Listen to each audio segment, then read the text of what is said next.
Nigga, penitentiary chances to get cash. To crash, trying to live fast, pray shit, it don't get snagged. Niggas got life, so they families behind that thin glass. And they crushed it up like that. Let me see. I ain't see the crushed up part. What's in a dollar?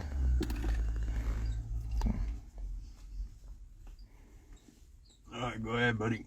Okay. Alright, so just give me like the origin of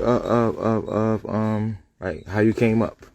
So it started with a motorcycle accident years ago. Yeah.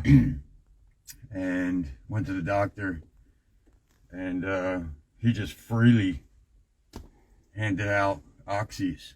Yeah. And so, you know, I took them I ripped off my whole shoulder, and Yeah. so I had to take them for that. Yeah. And then when it got better, and I didn't want it, you know, I was done with it. Yeah. I realized I wasn't done with it. Mm. I was fully addicted. And went to the doctor, tried to get more. He said, no, you're good now. So how was your body feeling at that time though? Like My body was feeling, when I didn't have them, my body felt like shit. I felt drained. It felt like the flu times 10. You don't want to move. You have no motivation. You don't feel like doing anything. I mean, nothing at all. Getting out of bed is difficult. Was you out of work at this time, or was it? What? No, I was working. But it was to the point where if I didn't have them, I wouldn't show up. I couldn't make it. I couldn't make it through a day without even having them. Without having them to work. Okay. So it would be a struggle to find enough to get to work. Yeah. But then after work, you need them again. You need it again. And so I found myself driving all over. Yeah. Just trying to find them, just trying to stay up, so to speak. Yeah. And it was an absolute nightmare. It took all my money, took all my time. You know, I believe in the Bible, and it says in the Bible, what you think about, what you spend your money on, and where your thoughts, the thoughts in your head, are consumed. That is your God. That becomes your God. And I had to take a step back and realize that that was my God. You know, I pushed the real God aside. I said, you know, I don't have time for this right now. Yeah. This is what runs my life. Yeah. And so at that time, like, did you try experiment with any other drugs other than that? No, not really. It was mainly that, because when we back up, I also had depression. Yes. And I've taken all different kinds of antidepressants. And my theory is, if you watch TV, none of them work. There's 20 different types of antidepressants because none of them work. None of them work. None of them work. None of them work. And I found that the pills did work. Yeah. Yeah. So it was twofold. It was one, that I was addicted, and then two, that, you know, it helped my depression. Yeah. I was in a good mood all the time. Yeah. And so when you stopped, especially having clinical depression, it made it 10 times worse to stop, because then your depression from not having the drugs is there on top of your already chemical imbalance in your brain of chemical, you know, depression. And it just made everything so much worse. How did it affect you with your family? Like, I don't know if you got a fiance, a kid, no, or nothing. I had a fiance. Yeah. It ruined that. Okay. She's gone, never to come back. It ruined that.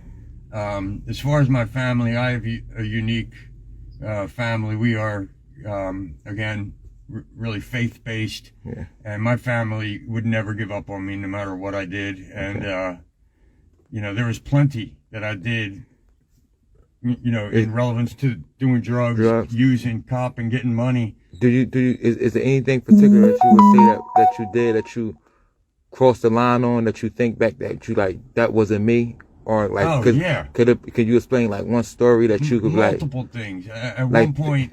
No, at multiple points. So I have 7 nephews and a niece. Yeah.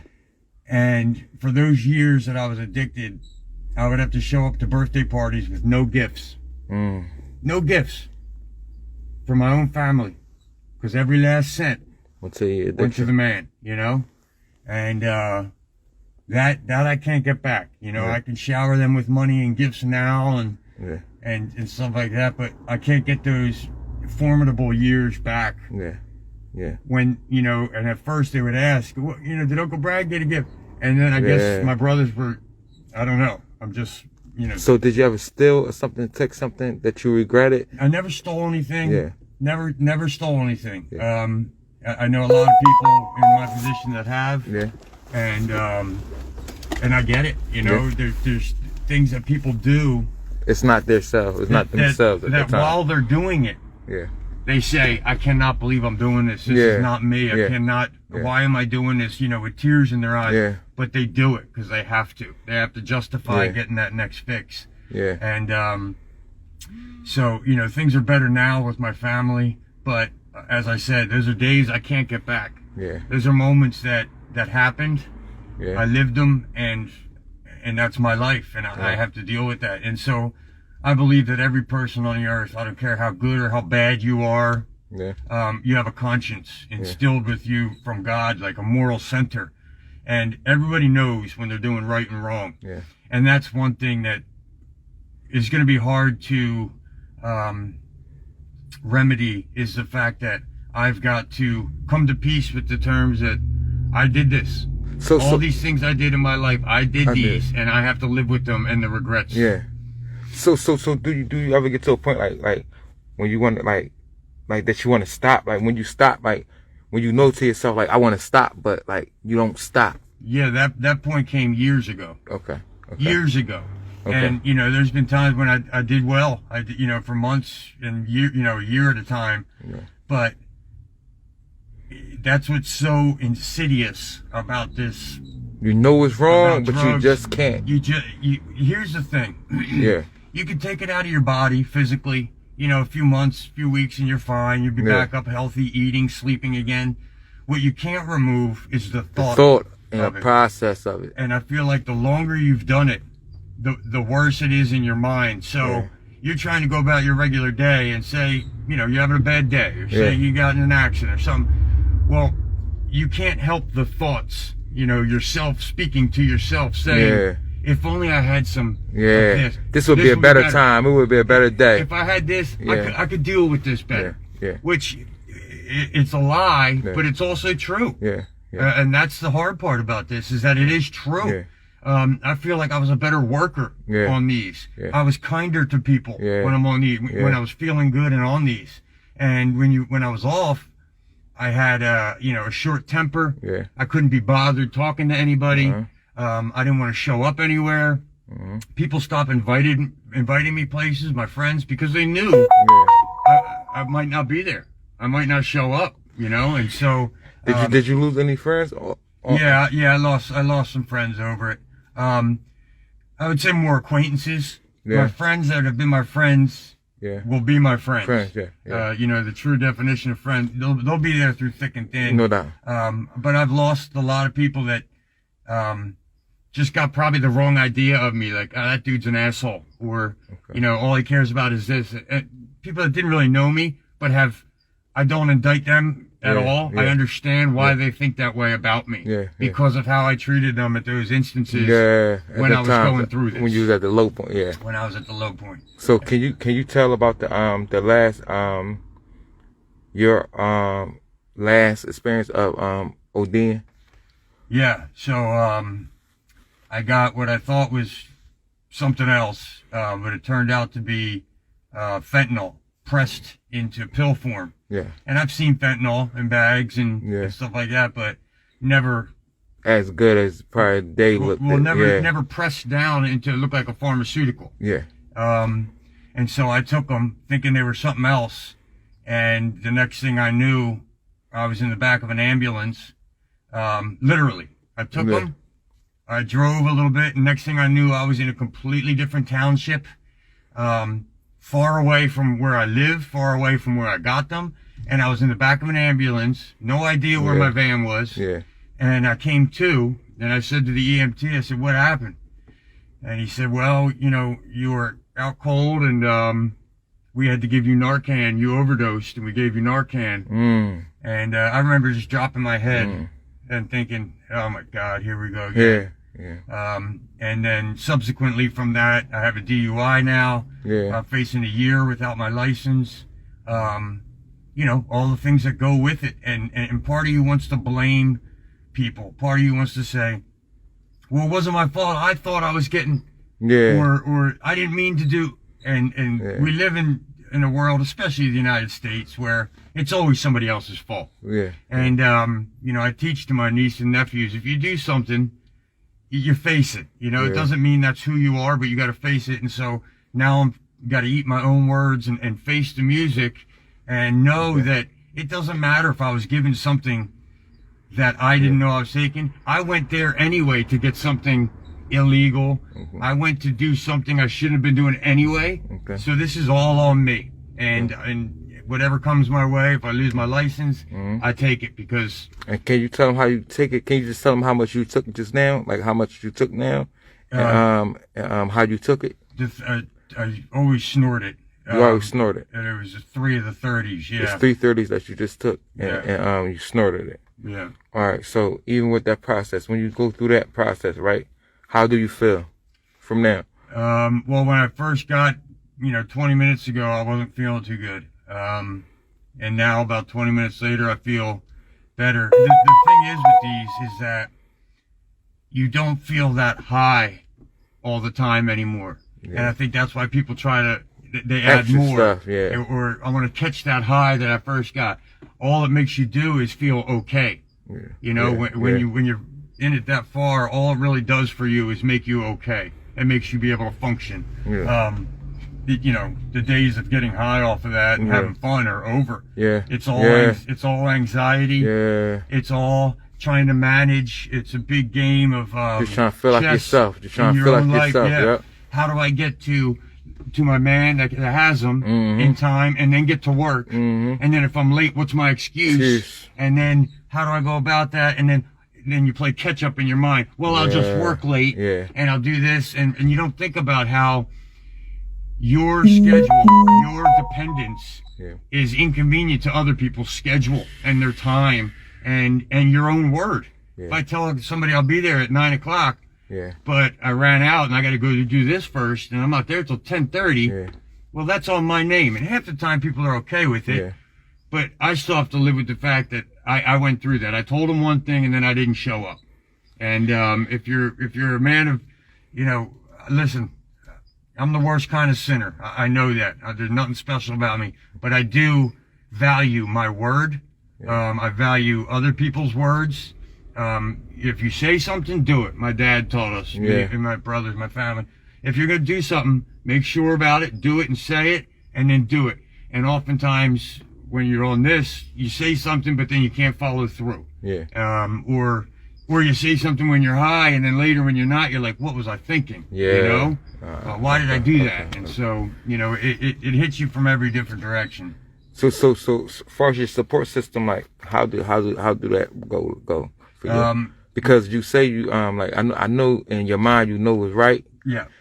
You know what you're doing is wrong. Yeah, for sure. And you seem like a religious man. I am. So and it seems like you probably got support around you. So how do you, if they know you doing this type of things, could you go to them? Yeah, and they will be supportive of you. Again, my family's different. I've never had to hide anything because we've been so close. I've been able to talk to them and say, look, this is what I'm going through. I'm sorry to disappoint you again. And don't get me wrong. They don't just say, oh, it's okay, Brad. It rips them apart. Yeah. But after a moment, they say, all right, how do we fix this? What do what do we need? Do you need to go to rehab? Do you need to get this done? Or how can we help you? So I'm different in that my support system, I know, will never walk away from me. Now, at the same time, that's easy to abuse then. If you know that, hey, I could do whatever I want, my family will still be there. And that's true, but it changes the dynamic of relationships. Your own siblings, your own parents don't trust you as much anymore. They wonder about you. If you're at a place sometime and you're actually having fun and laughing, they're looking at you like, I wonder if he's high. Even if you're not, because of how you lived your life for so long. But as far as the support system, they've always been there. and they're the catalyst to stay clean, to get there and stay there. You know, because you know, that love is so strong, and more times than not, when I've stopped. What's one of the worstest? What's the worst thing you ever seen happen from these drugs, from these pills that happen in this world? In my own life or in anybody's life? Anybody's life. I had a buddy who was, I worked with him, and he was young. He was probably 20 years younger than me, and he just started using them.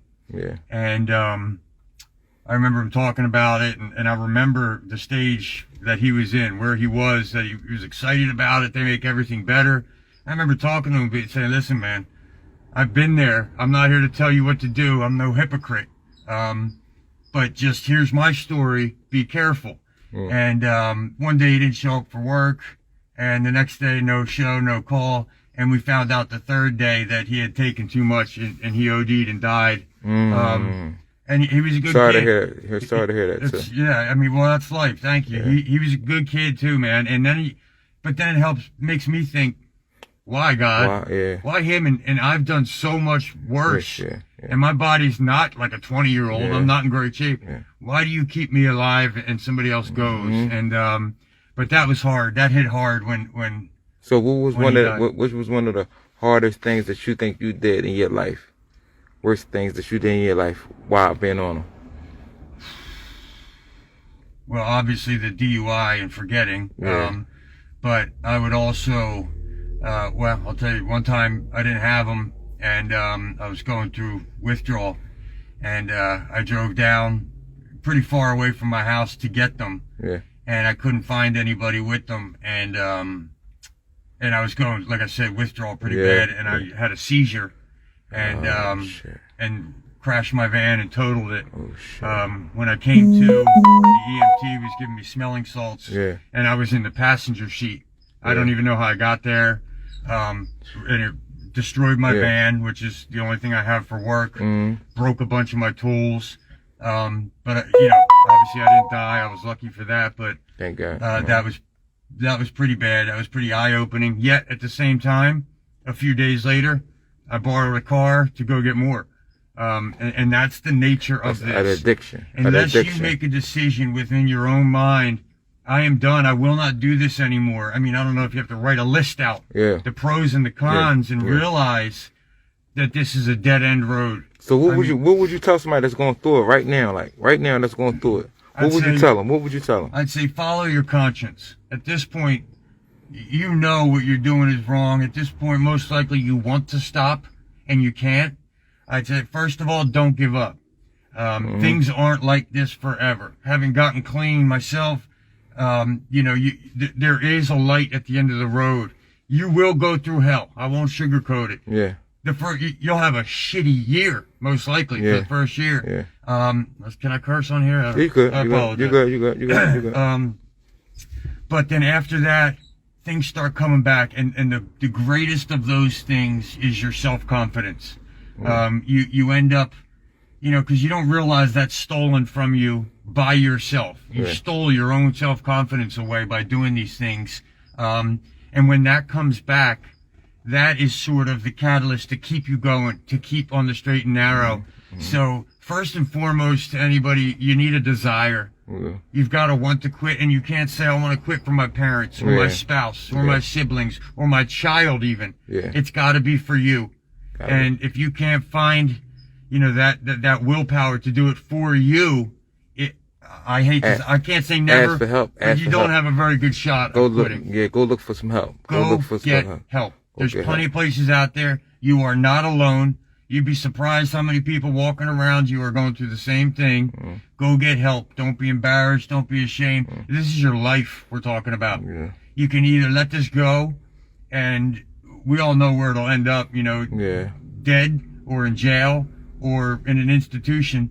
This is the only true way. You never hear a story of a guy who started doing this shit and everything got better and stayed better. He ended up with more money, more, you know, fame, more work. That's not how it works. It's not. It's not how it works.